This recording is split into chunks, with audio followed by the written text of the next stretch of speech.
Baik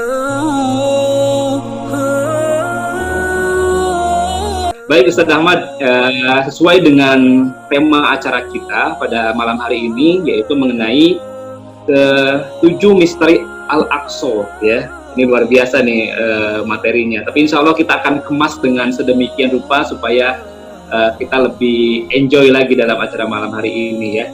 Sebelum kita mengetahui apa saja ya 7 misteri Masjidil Al-Aqsa ini atau Baitul Maqdis ini, sebenarnya Ustadz Ahmad Syafa, ya, apa sih Al-Aqsa itu?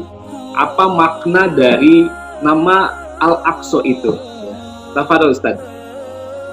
Ya, terima kasih Ustadz Irwan atas pertanyaan. Betul, baik sekali. Jadi memang kita harus tahu dulu kalau kita ngomong Al-Aqsa gitu ya. Nanti kalau kita ditanya apa sih arti Al-Aqsa gitu ya, kadang-kadang kita jawabnya gelagapan juga gitu ya. Nah, kalau secara bahasa Al-Aqsa itu artinya ujung, jauh gitu ya. Nah, kenapa jauh gitu ya? Karena ketika kita merujuk kepada dakwah Nabi Muhammad SAW, karena Al-Aqsa ini kan nama masjid yang diberikan oleh Allah Subhanahu wa taala. Ya. Jadi bukan sembarang nama ya. Kalau masjid yang terkenal di Bekasi apa? Masjid Agung atau Masjid Raya gitu ya. Ya, itu mungkin yang ngasih namanya ya, kita lah ya, untuk pendahulu wilayah kita yang ada di situ. Tetapi istimewa ini masjid ini ya, bahwa Masjid Al-Aqsa ya adalah masjid yang namanya langsung diberikan oleh Allah Subhanahu wa taala. Ini harus kita ingat betul ini ya. Jadi Al-Aqsa itu langsung namanya dari Allah Subhanahu wa taala, bukan nama yang diberikan Nabi Muhammad, bukan nama yang diberikan Nabi Ibrahim ya. Tetapi masjid ini adalah masjid yang namanya langsung ya ditentukan tanpa melalui musyawarah DKM ya, tetapi langsung dari langit ya, langsung dari Allah Subhanahu wa taala, dan itu disebutkan di dalam Al-Qur'anul Karim yang kita semuanya saya kira sudah hafal betul dengan surat ini, surat Al-Isra ayat yang pertama. Subhanalladzi asra billahi minasyaitonir rajim.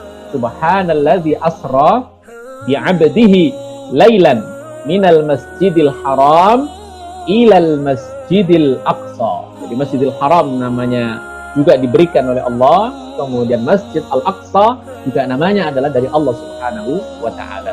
Kemudian Nabi Muhammad SAW sebelum peristiwa Isra dan Mi'raj, ya, Rasulullah itu sering menyebutnya dengan Baitul Maqdis. Ya.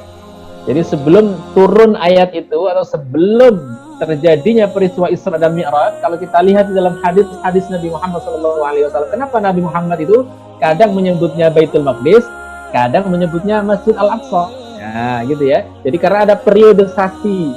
Jadi sebelum Nabi Muhammad Isra dan Mi'raj itu Rasulullah menyebutnya dengan Baitul Maqdis, ya, Baitul Maqdis. Kemudian setelah terjadinya peristiwa Isra dan Mi'raj, kemudian Rasulullah menyebutnya dengan Al-Masjidul Aqsa. Nah, kemudian Al-Aqsa sendiri maknanya adalah jauh gitu ya. Kenapa jauh? Ya karena jauh dari Mekah ya ke Palestina itu sangat jauh sekali. Ya, sangat jauh sekali. Perjalanan bisa 4 jam.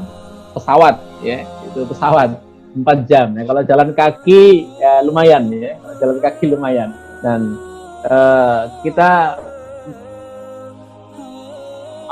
merasakan bagaimana dulu perjalanan sahabat Umar bin Khattab radhiyallahu an dari Madinah ketika menerima kunci Baitul Maqdis, kunci kota Al-Quds dari orang-orang penduduk Al-Quds yang saat itu beragama Kristen, ya, menerima langsung dari mereka karena mereka meminta untuk didatangkan langsung pemimpin umat Islam, yaitu sahabat Umar bin Khattab radhiyallahu an.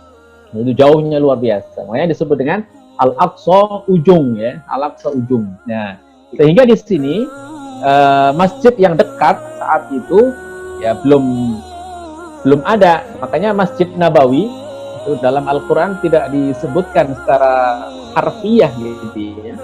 Nah, oleh karenanya sehingga Masjidil Haram kemudian masjid yang paling jauh gitu ya, otomatis sudah termasuk di dalamnya masjid yang lebih dekat, yaitu Masjid Nabawi yang saat itu belum dibangun karena Nabi Muhammad sebelum hijrah, ya kan? Nah, jadi peristiwa Isra Mi'raj itu kan sebelum Nabi Muhammad hijrah ke Madinah, ya, sehingga Masjidil Aqsa, bagaimana kondisi Masjidil Aqsa ketika peristiwa Isra dan Mi'raj Nabi Muhammad? Jadi masjid itu juga bentuknya belum seperti masjid yang kita lihat di gambar-gambar sekarang, ya. Nah, ini juga nanti menjadi ada hubungannya dengan Masjidil Haram. Masjidil Haram juga ketika Rasulullah dakwah di sana kondisinya tentu Ka'bah belum seperti yang kita saksikan saat ini, gitu ya. Termasuk juga Masjidil Aqsa tidak seperti yang kita saksikan hari ini bangunannya yang sedemikian, tetapi batas wilayah Al-Aqsa itu sudah ada, ya, karena itu menjadi tempat dulu sholatnya atau tempat dakwahnya para nabi-nabi sebelum Nabi Muhammad SAW. Jadi penyebutannya ada Al-Aqsa artinya jauh, ya. Dari lokasi sangat jauh, ya. Kemudian dalam dakwah Nabi Muhammad peristiwa Isra dan Mi'raj itu pun kemudian Allah datangkan Nabi Muhammad ke sana, ya.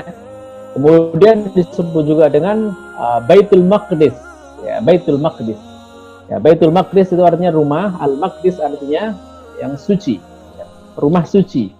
Ya, artinya tempat ini sebelum peristiwa Isra dan Mi'raj, ya, itu adalah tempat yang disucikan sejak zaman para nabi, karena semua nabi-nabi itu, ya, yang diutus kepada Bani Israel itu muaranya berada di sana. Nabi Ibrahim, ya, awalnya dulu dari Babilonia, dari Irak, kemudian hijrah ke Baitul Maqdis. Ya, makanya nama dalam hadis, ya, itu adalah disebut dengan Baitul Maqdis. Ya, dan makanya ya, jangan sampai bingung kita nih, ya. Jangan sampai bingung yang Baitul Maqdis yang mana, Al-Aqsa yang mana, kemudian Al-Baitul Muqaddas yang mana.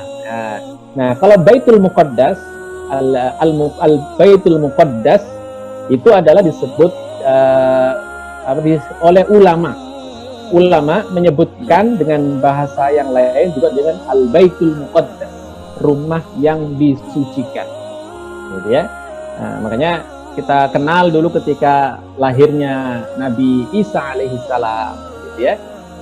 Ada namanya disebutkan Baitul Maqdis, gitu ya. Baitul Maqdis artinya penyebutan itu sudah sejak lama, gitu ya. Baitul Maqdis. Kemudian peristiwa Isra dan Mi'raj muncul istilah namanya Masjid Al-Aqsa, ya. Kemudian belakangan pada zaman Khalifah itu muncul nama istilah namanya Al-Quds. Al-Quds itu kotanya suci. Al-Quds adalah artinya Al-Qudsu artinya suci. Sama Al-Baitul Muqaddas, rumah yang disucikan, gitu ya. Nah, kemudian ada Baitul Maqdis, rumah yang suci. Nah, ini mirip-miripnya, dan ini semuanya adalah ada dalam Al-Quran pun juga disebut bahwa wilayah itu adalah disebut juga dengan Al-Muqaddas, Al-Ardul Muqaddasah, negeri atau tanah yang disucikan oleh Allah Subhanahu wa Ta'ala, sebagaimana yang Allah ketika memerintahkan kepada Nabi Musa alaihissalam untuk mengajak kaumnya masuk ke Baitul Maqdis setelah mereka dikejar-kejar Fir'aun. Ketika selesai menyeberang Laut Merah, Fir'aun ditenggelamkan. Kemudian Nabi Musa diperintahkan, ajak kaummu wahai Musa untuk masuk ke Baitul Maqdis, ke Al-Ardul Muqaddasah, ke Palestina, atau juga bahasa kita saat ini adalah muncul istilah Palestina, masuk ke sana.